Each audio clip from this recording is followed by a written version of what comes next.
Hi, welcome to the, I guess this is June edition of the Mathnasium monthly math movie. I guess it's almost summertime. We're going to consider summertime starting kind of when school gets out for most people, which is after the first week of June. So that Sunday, we will be considering it summertime, and that means Otter Pops. Otter Pops in the freezers. And you get an Otter Pop after every session in the summertime. So look forward to that. We're going to talk about fun stuff coming up in a second, but I'm going to get right to the estimating jar, because this was a big deal. A lot of wild guesses with the number of stars that were inside the estimating jar. I'm just going to go really quick how I figured out how many stars were in the estimating jar. So first of all, I got a super accurate scale. I could go down to 1/100th of a gram on the scale, which was a few stars. So my accuracy was plus or minus a few stars, I guess. And basically what I did was I counted out exactly 2.00 grams of stars, and I counted them. And that was a little baggie that I had hanging up to give you all a clue as to exactly how many 657 stars look like. And that was exactly 2 grams. Hi Kwang, doing the video. Kwang just got here. So I accurately measured a known quantity of stars, I counted them up, and then I accurately measured these stars using the exact same scale, little by little, and I added them all up, and I got a pretty accurate weight for the stars. And assuming the stars all kind of weigh the same, which maybe isn't a good plan, but because there's different kinds of paper that we have in there, I figured that would be close enough and accurate enough to be considered truth. So I did that, and I got a particular number, and strangely I asked Jennifer to estimate how many stars were in it, and she did an interesting thing. She did basically, we called it Fermi estimation in physics, because the physicist Enrico Fermi was known to be able to just whip out an estimation for something and be pretty close. So she considered how long we had been saving up stars. She knows how many students come per day on average. She knows on average how many pages the average student does per page, and that's 2 punches because it's the page and the punch card. We also do a certain number of assessments per day, and that's a whole bunch of punches on somebody's punch card. So she did an estimate just back of the envelope, kind of in her head, and she was closer than any of the students. Came really close. So that's pretty cool. Just wanted to give Jennifer a shout out for her mathematical estimation prowess. But anyway, let's get to it. The actual number was, where's my cheat sheet here? 133,903. So just a shy under 134,000. Jennifer, when she guessed about 138,000, so she was super close. And we had a bunch of actually really close guesses, estimates, I should say. And well, I'm gonna give a shout out to Kaitlin Chow, because she came pretty close. She guessed 116,000, so she was only I don't know, 15,000 away from there. But then her brother came along, Kalvin, and put an estimate right after hers that was just a little bit more. So he was actually closer because he just went one up to his sister. Actually, he added 523. So it looks like some number that he calculated. But Kalvin Chow, you are the winner of the stars this time with your guess of 116,523. There was another close one. There was a whole bunch of 100,000s because that's a nice round number and pretty close. But the 116s were the closest. There was also Megna. She guessed 177, so a little high, but that was, aside from the 100,000 guesses, that was the next one that was kind of like maybe a little more thought got put into it. The histogram this month looks kind of wacky. It's hard, I've mentioned this before, it's hard for us to get really our brain around big numbers and to see a whole bunch of something and go, oh yeah, that's a million. So most of the guesses were pretty small. I didn't bring the chart all the way out because there were some really big guesses. But just for completeness, there's that. And it brings us to our number of the month this month. Dun, da, da. which is a zillion, which sounds like a big number. Why is that? Why does zillion sound like a big number? It's not really, I made it up, but it's kind of a funny word that we use for big numbers. So let's explore why that sounds like a big number. So we give names to certain numbers that we use all the time, like 12, we call that a dozen. I don't know why, we could just call it a 12, but we call it a dozen. A dozen is 12 times 12, which is 144. So you see that sometimes with when you order lots of stuff, sometimes you might have to get a gross. That's called a gross, which sounds kind of gross. We don't use this anymore, but you might have heard the word myriad. When you say there's a myriad of number of something, that just means like a lot. But it actually means 10,000. It comes from Greek, it means 10,000. So even regular names for the numbers like 11, where does that come from? Well, I looked it up and it comes from, I think it was like an Old Norse word. It basically means one more, basically one more than 10. They had numbers up to 10, and then after that it was, yeah, and another one. And then 12 was another one. So I don't know, somehow those made it in English. But even the other words like 14 and 15, that comes from 4, and teen is just another funny way to say 10. So 14 is 4 and 10.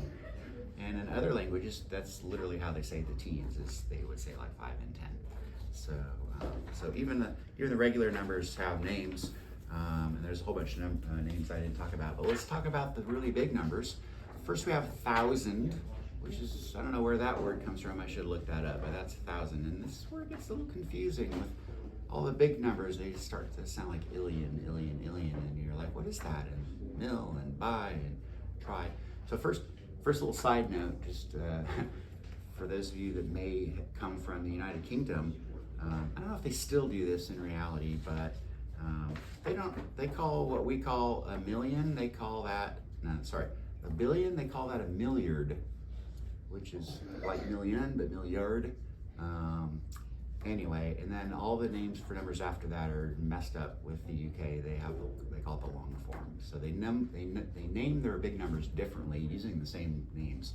Or maybe we do it differently. I don't know. But anyway, let's get back to million. Million has suspiciously mil in it, which makes you think thousand. So why is a million have the word thousand in it? And it gets to the ending. The illion is a suffix on a word that makes it really big. So it's, I don't know what the grammatical term for that is, but a million is basically a really big thousand. And then after that, we just up it. We go bi and tri and quad, pent and hex, and all those names for the little numbers that we hear in geometry a lot. We're just numbering the illions after that. There's 2 of them, and then the 3rd one, and then the 4th one. So it's kind of weird how we name our numbers. The big numbers anyway. It seems kind of goofy, but it lets us make up names like kajillion and zillion, and everybody knows you just mean a really big number. Let's get back to the fun stuff. So summertime's coming, I mentioned that. We got Otter Pops in the freezer. We have our fun calendar. We got June, look how full it is. And July, pretty full. Even August. We got movie nights in here. Check this out. Some of the things that we have labeled, particularly on a Monday, it might be for the whole week. So you don't necessarily have to come on that day. Check the details. There might be a range of dates. Like, let's see, let me give you an example. So the Tangrams challenge over here, it's for the whole week. So it's on Sunday, but it's for the whole week. So check those out, lots of good fun. Some of these activities are gonna be after hours. You might have to RSVP and let us know you're coming, because we might need supplies. Some of the activities we're gonna just do in the center, like during game time, or whatever you wanna do. It's summertime, we do what I want. We also are still finalizing our summer bingo challenge. So this is, you're gonna have one of these in your binder, and it's gonna be things that you have to accomplish sometime during the summer, and there's no rush. When you complete a task, we're gonna put a little A+ sticker on it, your instructor's gonna initial it, and then if you get a bingo, like all of them filled out in a row, or a column, or a diagonal, then you're gonna get to spin a big wheel, zzz, and you're gonna get punches and punch cards and all sorts of fun stuff. So it's just a fun thing to engage you guys during the summertime and get you thinking about Mathnasium and coming in and how it's good fun. So we're gonna be finalizing this pretty much the same as last year. If you were here last year, we're gonna change it around a little bit and make those flow a little bit better. Okay, so that's our fun stuff. Let's go to Student of the Month. Student of the Month. So the Student of the Month for June, she's been coming for a couple of years. Some of the comments from instructors, she works really hard, and that's kind of a common thing you might have heard in previous videos where I talk about Student of the Month. They work hard. They come in, they work hard, they have fun. You know, they talk with, they're pleasant to be around, and they look like they enjoy being here, but they also work really hard and get a lot of work done. Sarah has, I just gave it away. Student of the Month is Sarah Trisjono. Sarah, yeah. I have your, the other thing that I normally hold up, sorry, is over there. Sarah, so she works really hard. She's been coming for about a couple of years.